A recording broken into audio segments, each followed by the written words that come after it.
അനിരുദ്ധ് ഷൈൻ്റെ ഏറ്റവും പുതിയ ചിത്രം പൂമരത്തിലെ ആദ്യ വീഡിയോ ഗാനം റിലീസ് ചെയ്തു. കാളിദാസ് ജയറാം ആദ്യമായി മലയാളത്തിൽ നായകനാകുന്ന ചിത്രം ഇതിനോടകം ചർച്ചകളിൽ ഇടം പിടിച്ചു കഴിഞ്ഞു. 3.19 മിനിറ്റ് ദൈർഘ്യമുള്ള ഗാനത്തിന് ഈണം നൽകി പാടിയിരിക്കുന്നത് പുതുമുഖം ഫൈസൽ റാസിയാണ്.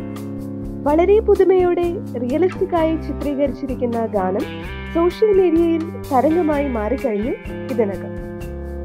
ക്യാമ്പസ് പശ്ചാത്തലം മനോഹരമായി ഒപ്പിയെടുത്തിരിക്കുന്ന ഗാനത്തിൽ കാളിദാസിന്റെ സാന്നിധ്യം എടുത്തു പറയേണ്ടതാണ്.